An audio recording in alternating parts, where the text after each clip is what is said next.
The first Christmas after I became a single mother, I'd been overthinking too much, and a doctor put me on an antipsychotic medication that was making me depressed. My solution was to work it off. Work out, and in general work harder. Then, when I came off the antipsychotic medication, I really needed to be working that bit harder just to keep up with all my ideas. The second Christmas after I became a single mother, I had to build a bicycle after the children fell asleep. First I had to do a lot of food preparation. The bicycle building started around 2 a.m.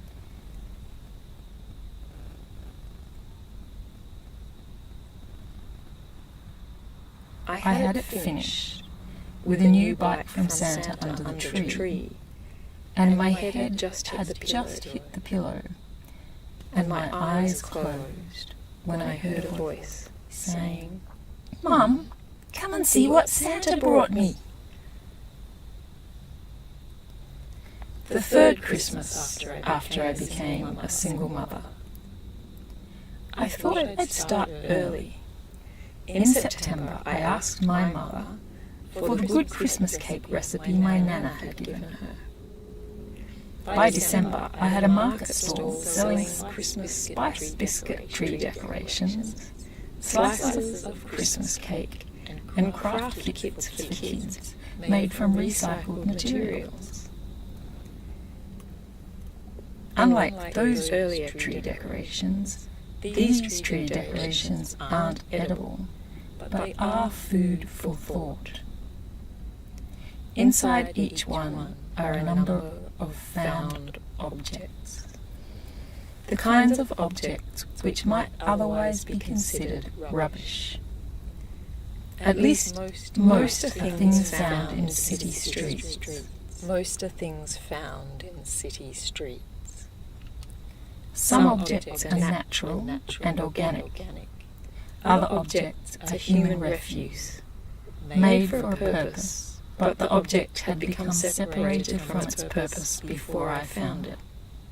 A few toys, small discarded toys, old jewelry inside. Most have small pieces of wood, and many have other metal objects. For example, like bobby pins.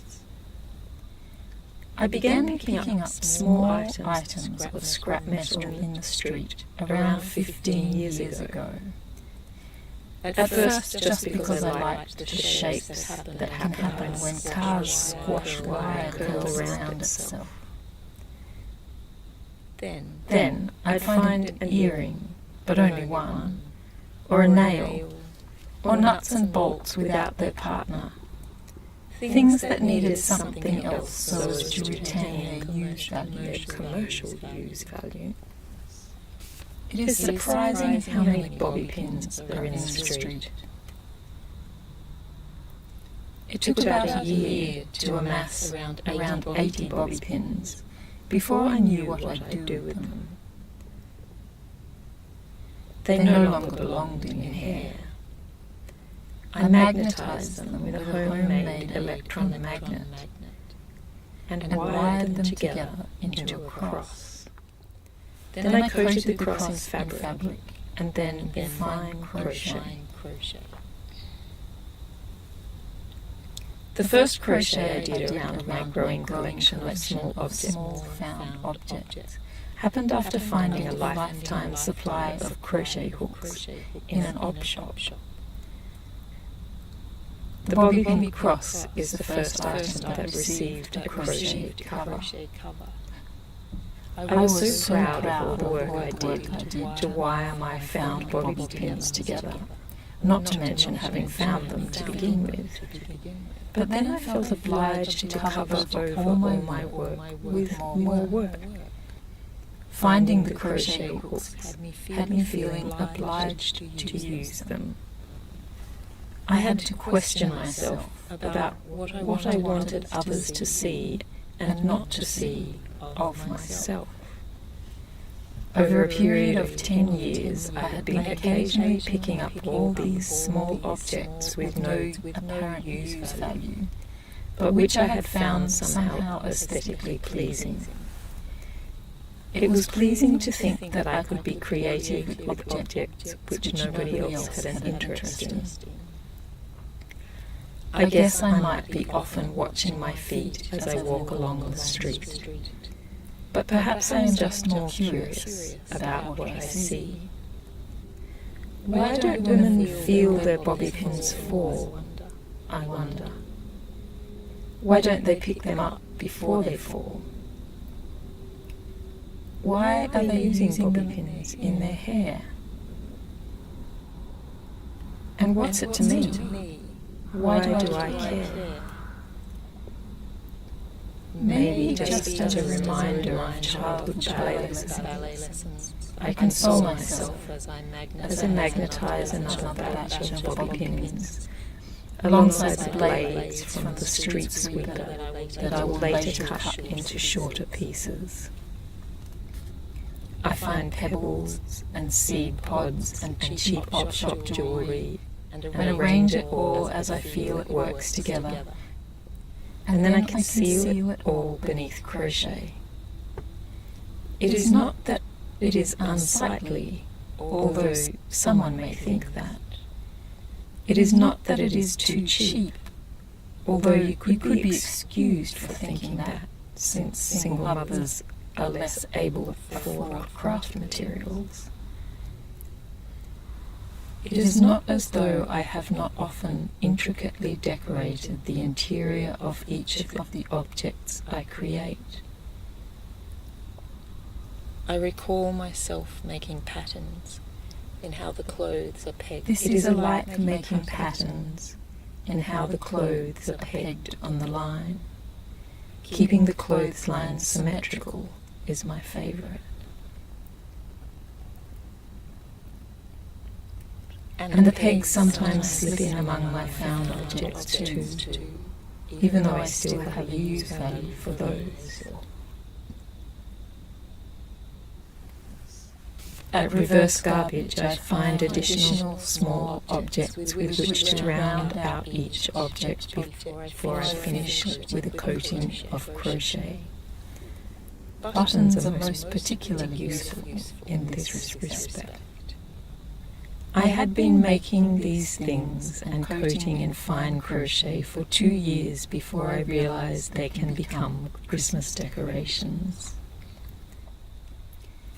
At first, I had no idea what the end use will be, and I tried wearing a few, which only turned me into an uncomfortable hugger. How it came to me that these are Christmas decorations, I can't even remember, except that maybe preparing for Christmas is at the back of my mind all year round. And then perhaps once, one object I had created just looked a lot like Christmas. I think each object tells a story with an inside and an outside.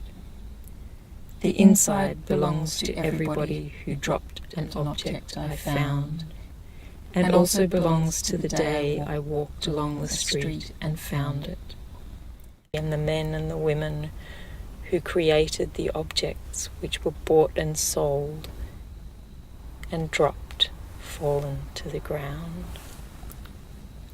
I find one thing and then another, then another.